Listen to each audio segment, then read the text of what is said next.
Hello student. Now we are solve the problem. Textbook problem number 8 on dissolution of partnership firm. Sitaram, Gangaram and Rajaram are partners sharing profits and losses in the ratio of 4:2:3. On 1st April 2019, they agreed to dissolve the partnership firm. In this problem, balance sheet and some additional information given. You are required to prepare a realization account, a bank account and partners capital account. आता हा problem थोडासा वेगळा प्रकार आहे. When one partner became insolvent, की आपण पहिले जे 7 प्रॉब्लेम अभ्यासले त्याच्यामध्ये आपण सिंपल डिझॉल्युशन हा टाइप बघितला. हा एक वन पार्टनर इन्सॉल्वंट आहे आणि अजून एक दुसरा प्रकार आहे यामध्ये तो ऑल पार्टनर बिकेम इन्सॉल्वंट. अतिशय सोपा भाग आहे. तर नेहमीप्रमाणेच सोडवायचंय, फक्त शेवटी थोडासा चेंज आहे. तेवढा चेंज शिकला की हा टाइप तुम्हाला येऊन जाईल. तर transfer of sundry asset to realisation account to sundry asset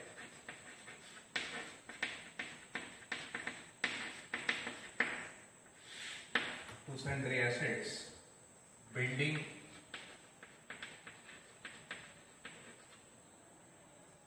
$55,000,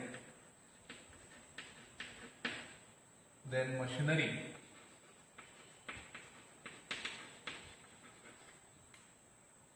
$25,000, furniture,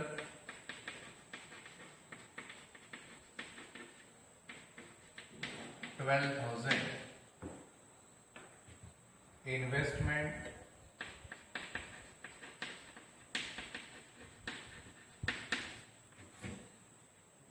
$15,000. Next, bills receivable $3,500.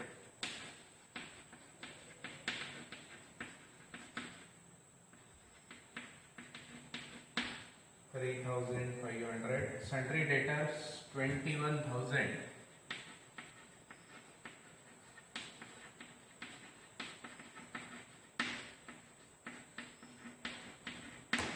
Sundry debtors $21,000. Stock $28,000.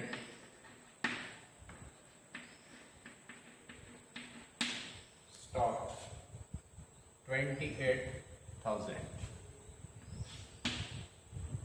Total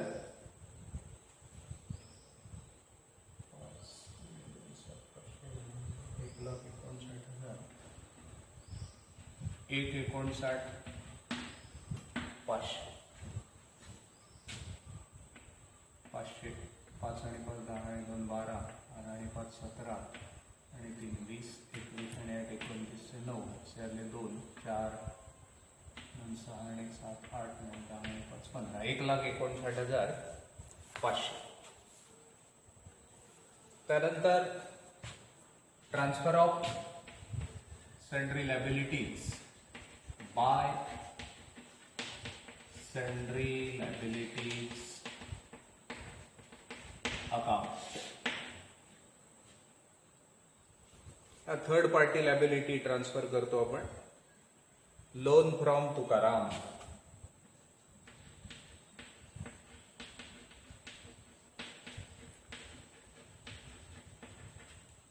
loan from Tukaram $10,000.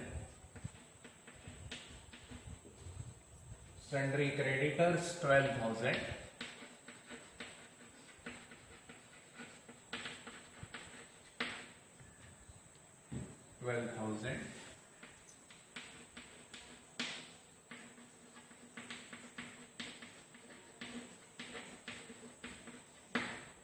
Bills payable $4,600. Bills payable $4,600. Total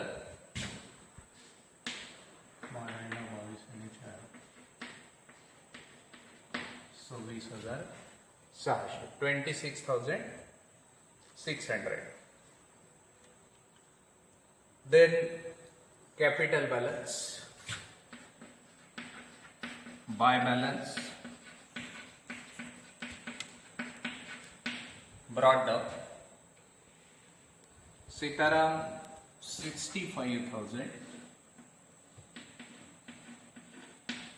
Gangaram 45,000 and Rajaram 7,000. The reserve fund transfer to partners capital account by reserve fund. Accumulated profit 18,000, 18,000. तर इथे ratio दिला आपल्याला 4:2:3. 4:2:3 म्हणजे 4 आणि 2 6 आणि 3 9, 9 1 9, 9 2 18 हे 2,000. आता पहिला पार्टनर आहे सीताराम, 2,000 गुणिले 4 बेचोक 8,000. नेक्स्ट गंगाराम 2 भागे 2,000 गुणिले 2 4,000 आणि 2,000 गुणिले 3 6,000. असे 6 आणि 4 10 आणि 8 18,000. General reserve transfer to partners capital account. Then profit and loss account. आता लॅबिलिटी आहे जे क्रेडिट बॅलन्स, त्यामुळे हा accumulated profit transfer to partners capital account. Same reserve fund सारखाच इफेक्ट द्यायचा आहे आपल्याला. Profit and loss account. तर प्रॉफिट अँड लॉस 5,400 आहे. 4 2 आणि 3 9 ने भागायचे. 9 1 9, 9 7 54 म्हणजे 600 रुपयाचा एक भाग आला. असे 4 भाग द्यायचे तर आपल्याला सीतारामला 600 गुणिले 4 6 चोक 24, 6 दुणे 12 आणि 6 त्रिक 18. 2,400, 1,200 आणि 1,800. पण समजा प्रॉफिट अँड लॉस हे लॅबिलिटीला आलंय, क्रेडिट साईडला ट्रान्सफर केला, ॲक्युम्युलेटेड प्रॉफिट आहे. समजा ॲसेट बाजूला आला प्रॉफिट अँड लॉसचा बॅलन्स, तर तो ॲक्युम्युलेटेड लॉस असेल इथे डेबिट साईडला ट्रान्सफर होईल. पुढे जाऊ. त्यानंतर आता आपल्याकडे बँक अकाउंट राहिले. इथे आता बॅलन्स शीट मध्ये आपण कॅश इन हँडही दिलंय, कॅश ॲट बँक सुद्धा दिलंय. आपण बँक अकाउंट ओपन करायचं. To balance brought down 2,000.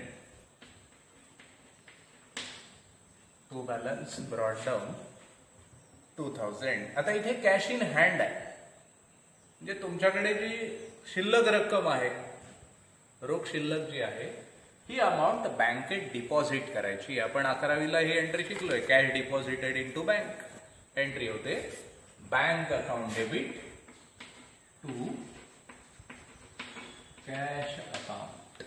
Cash deposited into bank. ₹5,500 5,500 एवढी रक्कम आपण बँकेत डिपॉझिट केली. नेक्स्ट ही ट्रान्सफर स्टेज झाली. आता पुढची realisation stage. The assets realised as follows. The asset realise झालेत म्हणजे इथे पोस्टिंग होईल by bank account.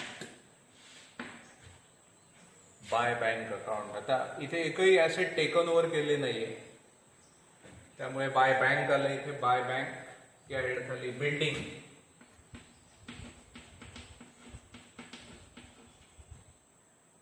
46,750, 43,000 750. Machinery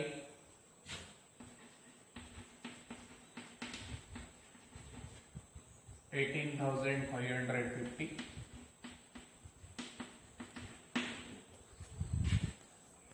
furniture 9,600.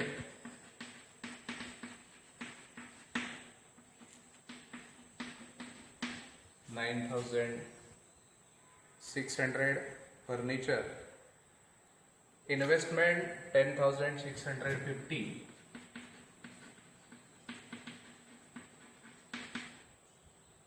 $10,650. Bills receivable and debtors. आता हे दोन्ही मिळून इथे सेपरेट दाखवले बिल्स रिसिवेबल अँड डेटर्स. इथे दोघांची अमाऊंट दिली आहे realised 20,750. Bills receivable and debtors 20,750. हा एवढेच आहे.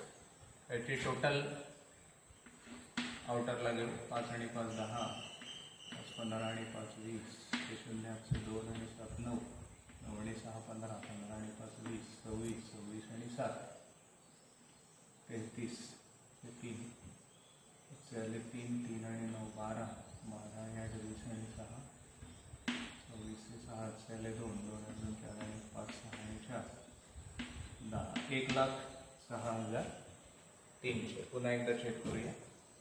5 चौक 20 से 0 8 से 2 7 9 15 15 आणि 6 21 21 26 आणि 30 33 से 3 3 आणि 9 आणि 17 17 आणि 9 26 से 6 2 आणि 4 6 आणि 7 8 9 10 1,06,300.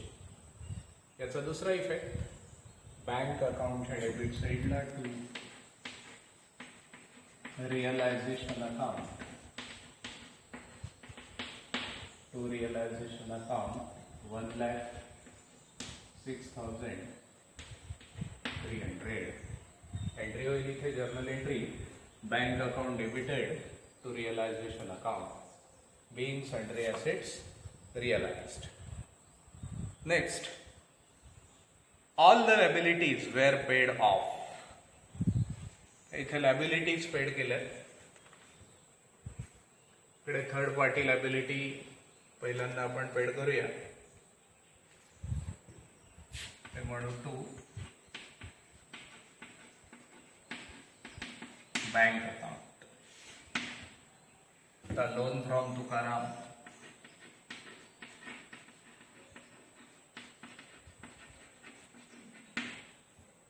loan from Tukaram 10,000.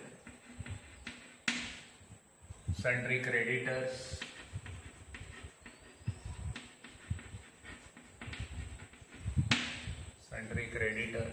12,000. Bills payable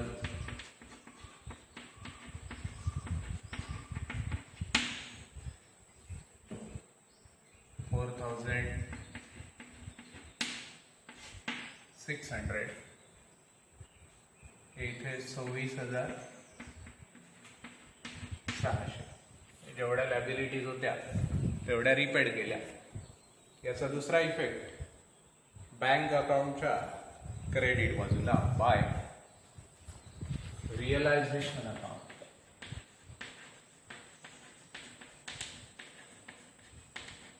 By realization account 26,600. 26,600. Entry होईल realization account debit to bank account being sundry liabilities paid. The cost of realization was ₹800. आता इथे रिअलायझेशन एक्सपेन्सेस किंवा डिझॉल्युशन एक्सपेन्सेस पेड करायचे to bank account. Realisation expenses 800 800 रुपये. तर याचा दुसरा effect bank अकाउंटच्या क्रेडिट बाजूला बाय रिअलायझेशन अकाउंट 800. शेवटी फक्त एक ऍडजस्टमेंट राहिली. Rajaram became bankrupt and rupees 1100 only was recovered from his estate. हा भाग जरा शेवटी बघूया. आधी मी अकाउंट क्लोज करून घेतो.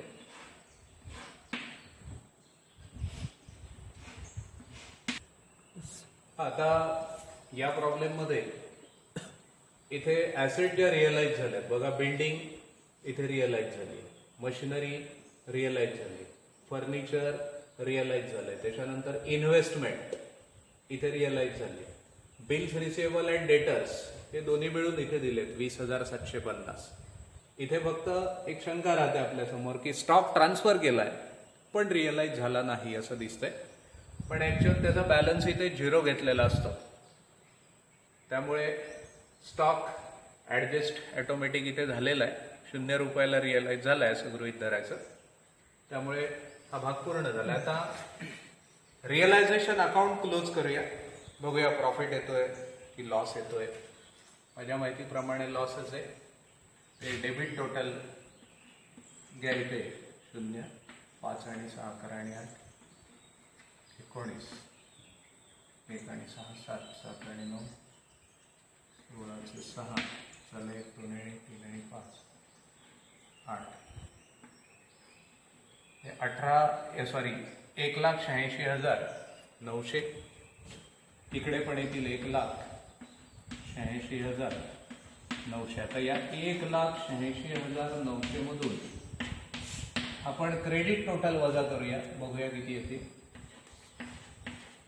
900, 6 आणि 6, 12चे 2, 1, 2 आणि 1, 3, 1,32,900 म्हणजे 6तून 2 गेले, 4, 8तून 3 गेले, 5, 54,000 रुपये इथे लॉस येतो.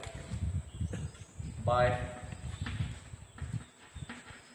Capital account realisation loss transfer to partners capital account. Sitaram, Gangaram and Rajaram. Total loss 54,000. तर 54,000 लॉस आहे. रेशो 4:2:3 म्हणजे 4 आणि 2 6 आणि 3 9 ने भागायचं 54,000ला. 9 × 54, 6,000 गुणिले 4 म्हणजे 6 चौक 24,000.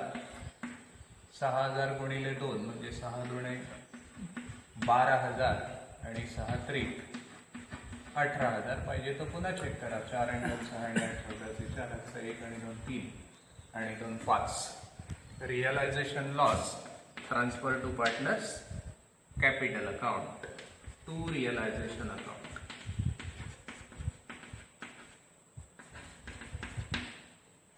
टू रिअलायझेशन अकाउंट 24,000, 12,000 आणि 18,000. आता इथपर्यंत जो आपण प्रॉब्लेम सोडवला हा सिंपल डिझॉल्युशन प्रमाणेच सॉल्व्ह केलाय. तर थोडासा बदल आहे, एक ऍडजस्टमेंट फक्त वाढली आहे, नवीन आहे. Rajaram became bankrupt. Bankrupt means insolvent. And ₹1,100 only was recovered from his estate. की राजाराम हा दिवाळखोर झाला. आता दिवाळखोर इन्सॉल्वंट म्हणजे काय, 11वीत शिकलोय आपण, आठवतंय का बघा. की whose liabilities more than his assets. की त्याचं देणं जास्त आहे आणि ऍसेट्स कमी आहेत किंवा येणं कमी आहे. तेव्हा ती व्यक्ती दिवाळखोर होते. आता जेव्हा एक पार्टनर दिवाळखोर होतो तेव्हा आपण काय करतो की त्याची ऍसेटची लिक्विडिटी केली जाते, ऍसेट विकली जाते आणि जेवढे पैसे वसूल करणं शक्य आहे तेवढे पैसे तिथून वसूल केले जातात. मग आता इथे only ₹1,100 was recovered from his private estate. की राजारामच्या प्रायव्हेट इस्टेटमधून आपण 1100 रुपये फक्त वसूल केले, म्हणजे फर्मकडे तेवढे जमा झाले. मग आता एंट्री काय होईल? राजारामकडून पैसे आले म्हटल्यानंतर bank account debit to Rajaram capital account, म्हणजे इथे पोस्टिंग होईल to Rajaram capital account, to Rajaram's capital account. इथे अमाऊंट आहे 1100. त्याचा अजून एक इफेक्ट द्यावा लागेल आपल्याला, पार्टनर कॅपिटलच्या क्रेडिटला by Rajaram's by bank account, by bank account राजारामच्या कॉलम मध्ये 1100. आता जेव्हा राजाराम दिवाळखोर झालाय, म्हणजे राजाराम हा इन्सॉल्वंट पार्टनर आहे आणि सीताराम आणि गंगाराम हे सॉल्वंट पार्टनर आहेत. जेव्हा एक पार्टनर दिवाळखोर होतो तेव्हा जे बाकी जे पार्टनर आहेत सीताराम आणि गंगाराम, ही राजारामचं जी काही लॅबिलिटी असेल ती सेटल करतात. आता इथे बघा, पहिल्यांदा आपण जो इन्सॉल्वंट पार्टनर आहे त्याचं अकाउंट क्लोज करूया. इन्सॉल्वंट पार्टनर, आता इन्सॉल्वंट आहे, डेबिट बॅलन्स मोठा असणार, त्याचा देणं जास्त असणार 18,000. इकडे क्रेडिटला पण घेऊया 18,000. आता किती कमी पडतात बघा राजारामला पैसे.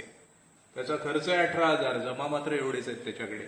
7 आणि 6 13, 14, 15,900, म्हणजे 18,000 ऍक्च्युअल देणं आहे आणि इथे 15,900 फक्त त्याच्या खात्यावर आपल्याला क्रेडिट दिसत आहे. म्हणजे इथे ऍक्च्युअल कमी किती पडतात बघा पैसे, 8 6 2100 रुपये कमी पडतात. आता ही अमाऊंट जी देणं लागतोय राजाराम, ती रक्कम सीताराम आणि गंगाराम पेड करणार थोडक्यात, किंवा त्याला मदत करणार असं म्हणा. आता मदत करताना 2100 रुपये हे कसे द्यायचे, तर रेशो विचारात घ्यायचा, 4:2:3. पण आता इथे राजारामच्या रेशोचा उपयोग विचार करणार नाही आपण, कारण का सीताराम आणि गंगाराम ती अमाऊंट पेड करतायत. तर त्यांचं प्रपोर्शन आहे 4:2, 4:2 म्हणजेच 2:1. म्हणजे आता 2100 रुपये द्यायचे भागिले 3, म्हणजे 3:7 21. 700 रुपयाचा एक शेअर, म्हणजे इथे येईल बाय सीताराम्स कॅपिटल अकाउंट 1400, आणि बाय एक शेअर येणार गंगारामचा, बाय गंगाराम्स कॅपिटल अकाउंट 700. आता याचा अकाउंट क्लोज झाला. आता इथे थोडक्यात डेबिट बॅलन्स मधून क्रेडिट बॅलन्स आपण जो वजा केला इथे, आणि इथे 2100 रुपये आपल्याकडे बॅलन्स आला. ही कॅपिटल डेफिशियन्सी आहे. थोडक्यात आपण इथे राजारामच्या प्रायव्हेट इस्टेट विकल्या, प्रायव्हेट इस्टेट विकल्यानंतर आपल्याला 1100 रुपये अमाऊंट रिकव्हर झाली, आणि जो राहिलेला बॅलन्स झाला 18,000 वजा 15,900, 2100 रुपये, ही राजारामची कॅपिटल डेफिशियन्सी. आणि ही कॅपिटल डेफिशियन्सी राजाराम देऊ शकत नाही. त्यामुळे जे रिमेनिंग पार्टनर आहेत किंवा जे सॉल्वंट पार्टनर आहेत म्हणजे सीताराम आणि गंगाराम, हे त्यांच्या रेशोनुसार किंवा त्यांच्या प्रॉफिट प्रोपोर्शन नुसार ही रक्कम ते बेअर करतात. त्याप्रमाणे त्यांनी 4:2 म्हणजेच 2:1 याप्रमाणे 1400 आणि 700 एवढी रक्कम सॉल्वंट पार्टनरनी म्हणजेच सीताराम आणि गंगारामने इथे बेअर केलेली आहे. आता याचा दुसरा इफेक्ट, पार्टनर्स कॅपिटल अकाउंटच्या डेबिट बाजूला to Rajaram's capital account to Rajaram's capital account. आता सीताराम किती आहे बघा इथे क्रेडिटला 1400. इथे सीतारामच्या कॉलममध्ये 1400 आणि गंगाराम आहे 700. इथे एंट्री होईल Sitaram capital account debit 1400, Gangaram capital account debit 700 to Rajaram's capital account 2100. पुढे जाऊया. त्यानंतर आता ही जी मी एंट्री सांगितली तुम्हाला की सीताराम आणि गंगाराम कॅपिटल अकाउंट डेबिट ते सॉल्व्हंट पार्टनर आहे. म्हणजे इथे जर्नल एंट्री होईल. सुरुवातीच्या व्हिडिओमध्ये हा भाग आलेला आहे की तिथे solvent partners capital account debit तुमच्या लक्षात येण्यासाठी अधिक माहितीसाठी ही एंट्री लक्षात ठेवा. Solvent partners capital account debit, कारण सीताराम आणि गंगाराम हे सॉल्व्हंट पार्टनर आहेत म्हणून त्यांचं अकाउंट डेबिट. राजाराम बिकेम इनसॉल्व्हंट म्हणजे टू इनसॉल्व्हंट पार्टनर्स कॅपिटल अकाउंट. अशा प्रकारे आपल्याकडे ही जर्नल एंट्री होईल. आता अकाउंट क्लोज करूया. तर राजारामचं तर ऑलरेडी अकाउंट क्लोज झालेलं आहे. आता राहिले फक्त सीताराम आणि गंगाराम. इथे क्रेडिट बाजू मोठी आहे बघा 65 आणि 10,75,400. इथे डेबिटला घ्या 75,400. 0,0,0. हा इथे 4 आणि 5 म्हणजे इथे 0. 2 आणि 5 7 50,000. त्यानंतर 45 50 200.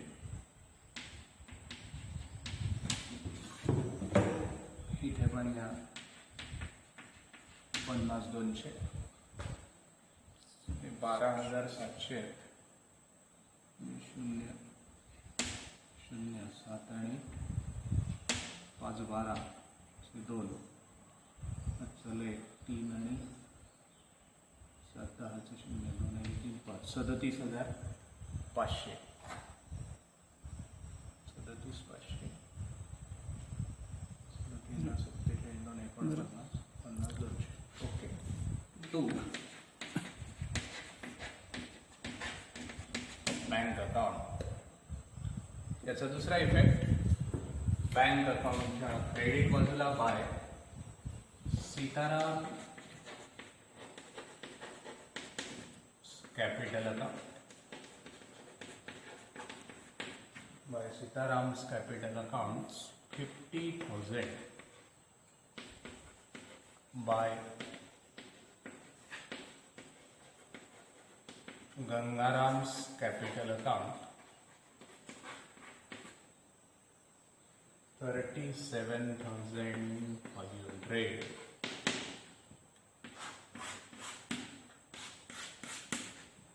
टोटल 5 18 8 आणि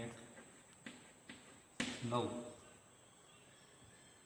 2 आणि 5 7 आणि 6 13 आणि 14 से 4.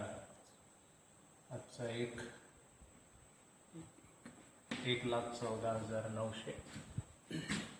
6 आणि 8 14 आणि 5 19 से 9. आजचा 1 आणि 7 8 8 आणि 6 14 से 4. चा 1 3 आणि 1 4 4 आणि 5 9 9 आणि 2 11.